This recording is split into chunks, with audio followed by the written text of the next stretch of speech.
Desde 2001, a gente está trabalhando com a Pastoral da Sobriedade. A Pastoral da Sobriedade, vocês podem ver agora no panfleto, tá?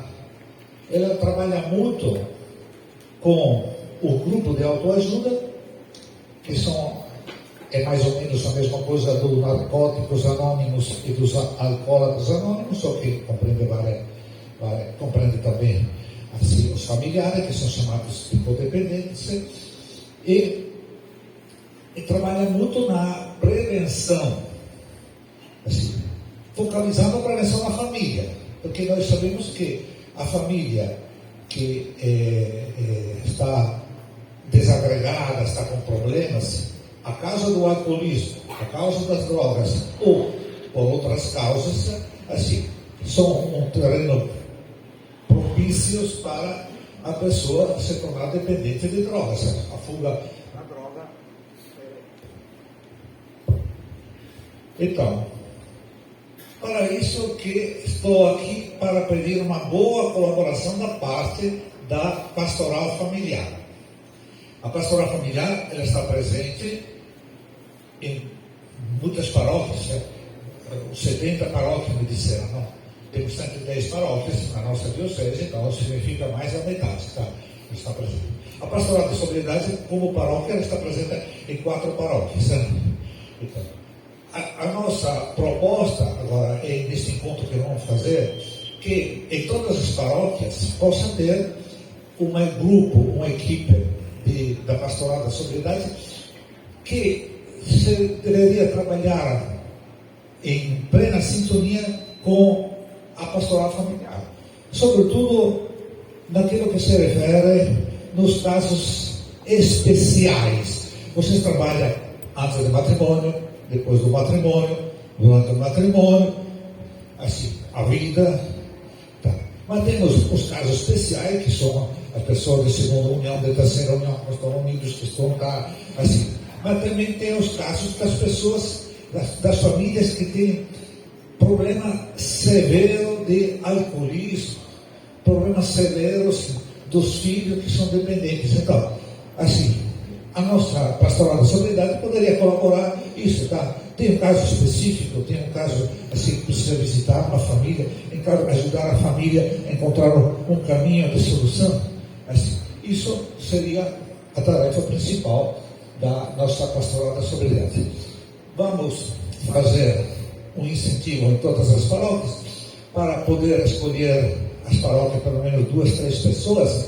Aí você tem o panfleto e tem também a carta convocatória com o convite. Né? Não significa que vocês devem se tornar agente da pastoral da sobriedade. É muito coisa, né? Você já tem tantas tarefas. Mas pode ser que na comunidade você sempre tem alguma pessoa que tem essa sensibilidade com o problema das drogas, tá? Com o problema da dependência, do alcoolismo, etc., que tem essa sensibilidade de querer fazer um trabalho mais específico para isso. Convida eles a participar, que a gente vai cadastrar, vai participar desse encontro e depois vamos dar uma formação durante o ano inteiro para eles poderem agir em plena harmonia com todas as pastorais, especialmente com a pastoral familiar. Muito obrigado. Se tem alguma pergunta, o panfleto está aí e também a carta convocatória, tá? Com a ficha de inscrição. Muito obrigado. Espero ver vocês próximas vezes. Tá?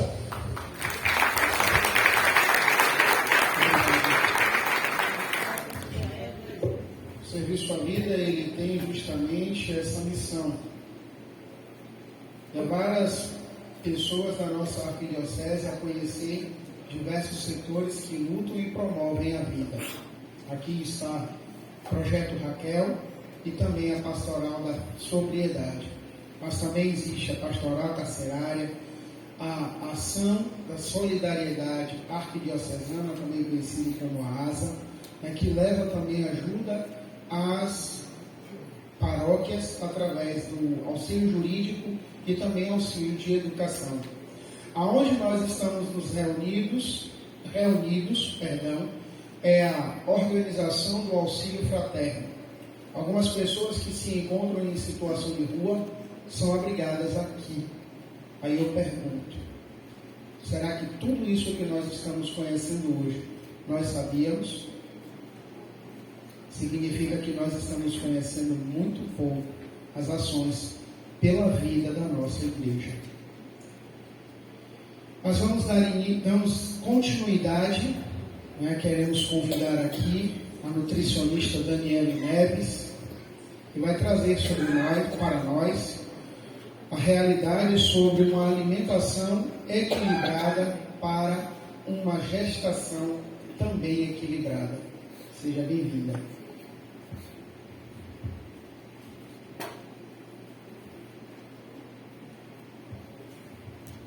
Boa tarde, gente. Boa tarde. Me apresentar, tá? Meu nome é Daniele Neves, eu sou nutricionista, minha formação, né? Sou nutricionista, sou técnica de alimentos também, né? Tem uma parte mais voltada aí para a produção de alimentos. Mas é sempre um prazer falar sobre a parte clínica. Quando eu escolhi minha profissão, né? Inicialmente, eu pensava exatamente nessa parte de materno-infantil. Então, é uma área que eu gosto muito. Uma alegria também estar falando sobre esse tema, né? Estando gestante. É um tema muito gostoso de se falar, né? Cuidar de uma outra pessoa que está gerando mais uma vida aí, né? Então, hoje eu trouxe uma linha do tempo, né? De como a nutrição atua na pré-concepção, na gestação, que já é a concepção em si, e no pós-parto também, né? Que a gente chama de puerpério.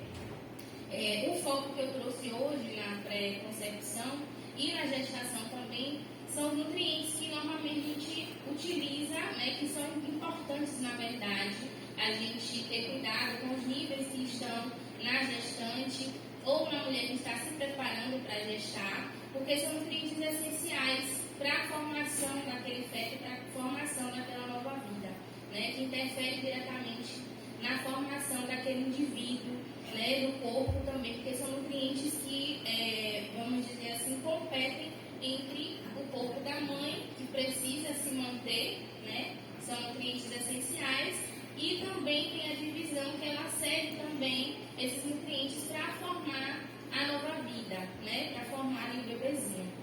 Então, são vários, né, diversos que a gente se preocupa em acompanhar, né, já que a gente está tratando de uma nova vida, nossa mesma vida que precisa continuar funcionando, mas em destaque, né, eu trouxe 6, né, 6 principais que a gente foca mais, porque eles realmente interferem diretamente na formação, né, desse indivíduo, na formação do feto. Os 3 primeiros, né, são o ferro, o ácido fólico, que a gente também chama o formato de folato, né, e a vitamina D. O ferro, ele tem importância, né, na formação da hemoglobina. A hemoglobina é uma célula, né, células vermelhas do sangue, ou seja, ele tem grande importância ali na formação do tecido sanguíneo. Ele também previne a anemia, uma vez que a mãe está fornecendo do corpo dela também o que ela está ingerindo e das reservas ali do corpo dela para formar o neném. Então, ele além de ajudar a fazer essa formação das células sanguíneas, né, do bebê, ele vai evitar também anemia na mãe, né, que está cedendo a esses nutrientes para essa nova vida. Esses nutrientes a gente faz o acompanhamento, a suplementação quando é necessário, né, que a gente faz exames para saber como estão os níveis desses nutrientes todos. A gente adquire eles na alimentação naturalmente, tudo que nós consumimos, todos os alimentos que nós consumimos são ricos em nutrientes, em macro e micronutrientes, que são essas vitaminas, esses minerais, e quando há necessidade, a gente faz essa suplementação, certo? O segundo nutriente importante é o ácido fólico, ou folato, nós chamamos também, né, de folato. Ele tem importância na formação do tubo neural do bebê, certo? Então, quando ocorre da gestante estar com baixos níveis desse nutriente, ela precisa fazer essa suplementação, tanto encontrando nos alimentos, como também inserindo aí a suplementação com vitaminas, né, comprimidos mesmo, a parte dos fármacos, né? Então, esse nutriente ele tem interferência direta às malformações, né, no sistema nervoso central, no que diz respeito à formação do túbulo neural desse bebê. E ele faz parte também, né, ele tem papel importante na síntese de DNA e na multiplicação das células. Ou seja, uma vez que ele tem papel importante, né, na síntese do DNA, que é a nossa identidade, né, vamos dizer assim, identidade que vem aí dos nossos pais, que a gente herda, e também na multiplicação das células, ele também vai interferir na formação de todo o corpinho do bebê, né? A terceira vitamina, o terceiro micronutriente, né, que eu destaquei, é a vitamina D. A vitamina D, ele tem interação com mais 2 minerais, né, na formação da parte óssea. Ele tem importância tanto para o corpo da mãe, para manter ali a questão da troca, né, de minerais e das reservas de minerais também que ela precisa ter no corpo dela. Então, ele também tem papel importante na formação dos tecidos ósseos do bebê, tá? E ele também tem papel na interação do sistema imune. Algumas células do nosso sistema imune, ele tem receptores de vitamina D, e suplementando essa vitamina, a gente está fortalecendo o sistema imunológico da mãe, né, da gestante, que naturalmente ele é reduzido, a gente fica com o sistema imune um pouco mais frágil, mais enfraquecido, porque nós estamos gerando uma nova vida e estamos demandando muitos nutrientes para eles, né? Então, naturalmente, a gente tem um pouco essa baixa no nosso sistema imune. O quarto nutriente que tem essa interação com a vitamina D nessa formação dos tecidos ósseos, né, do tecido ósseo, é o cálcio, tá? Ele também tem interação direta com a formação da hemoglobina, né? Hemoglobina, são nomes engraçados, a gente embola a língua às vezes. Então, ele também tem papel importante na formação do tecido sanguíneo, tá? E ele previne também a anemia para a mãe.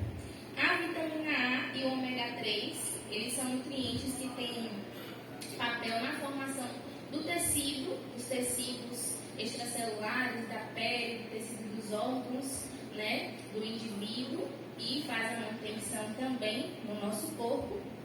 E, em especial, a formação dos tecidos oculares, em especial a retina, né, principalmente a vitamina A. Então, das vitaminas todas que a gente acompanha, os níveis da gestação, né, na pré-concepção e na gestação, destaquei esses 6 que são de importância grande para a formação desse bebê.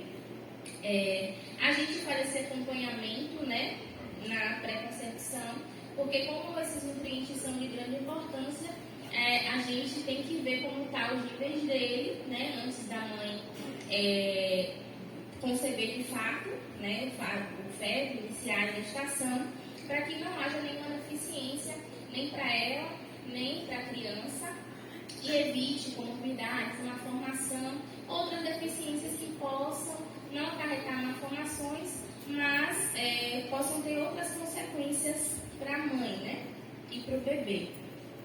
E os alimentos, a gente quando fala de vitamina, a gente sempre lembra muito de suplemento, né, com os fármacos, os comprimidos, às vezes alguns suplementos são em formas líquidas, né, ou em pó, mas esses nutrientes todos a gente consegue adquirir também de forma natural nos alimentos que dispomos, né, na nossa alimentação do dia a dia, que são alimentos simples e são ricos nesses nutrientes que eu destaquei, tá? Eu trouxe exemplos, né, dos alimentos que a gente consegue adquirir esses nutrientes naturalmente.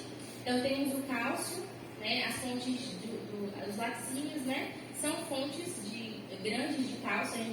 É comum falar, né, do cálcio, a gente lembra logo do leite e tudo que é derivado dele também, preferencialmente os integrais, que tem ali guardado todos os nutrientes, não passaram por tantos processamentos, por tantas separações e retiradas, né?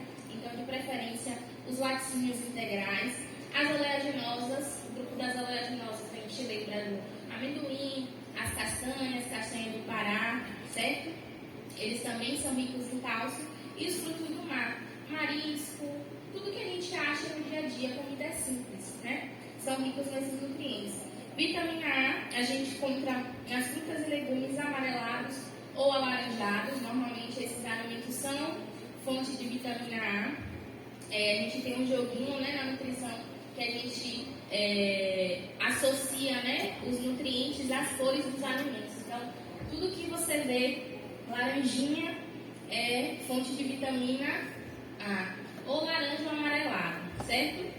A gente encontra também no fígado bovino, também uma fonte de vitamina A. Ômega 3 a gente encontra nas sementes. Essas sementes são a chia, a linhaça, né? A linhaça dourada, a linhaça negra, todas essas sementes são ricas em ômega 3 também, que a gente chama de gorduras boas, né? Que são os ácidos graxos de boa qualidade. E peixes também são ricos em ômega 3.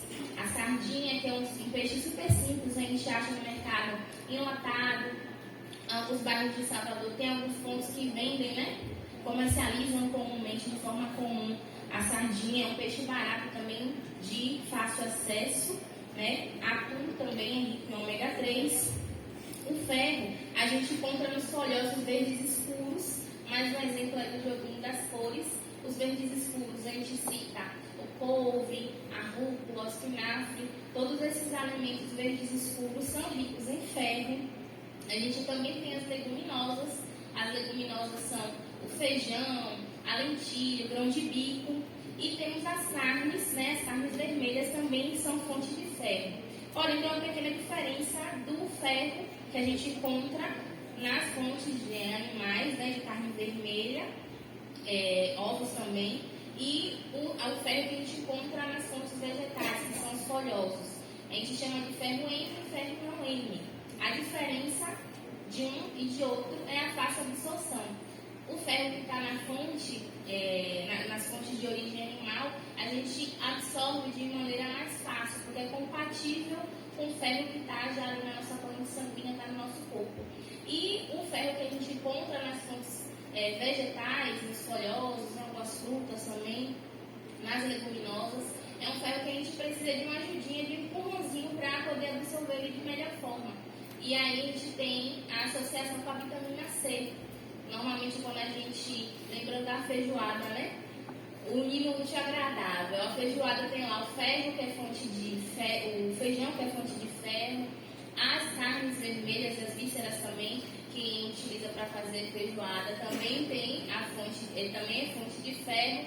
Tem a salada de couve, que o pessoal coloca, ou refogada, ou ela crua, e tem a laranja, né? Que a gente utiliza. O pessoal utiliza aí para melhorar a questão da digestão ou para temperar a salada também, quando a gente fala de limão. Então você tem duas fontes de ferro e tem mais a vitamina C ali para absorver, né? Só um exemplo prático. E o ácido fólico ou folato a gente encontra nos cereais integrais, o trigo, o arroz, né? De preferência, por isso que a gente sempre dá preferência a esses cereais integrais, porque eles estão no formato mais saudável, né? Mais completo, vamos dizer assim. Ele não passou por tanto processamento, então ele está com as propriedades mais reservadas, mais preservadas. Os feijões, de novo, né? Os feijões, as oleaginosas são ricas em muitos nutrientes. Os ovos também são. O ovo, que por sua vez também é um alimento bem completo, já que ele foi preparado também para gerar uma nova vida, né? E por último, a vitamina D, a gente encontra também os laticínios, novamente os ovos e o fígado. Tem que passar só.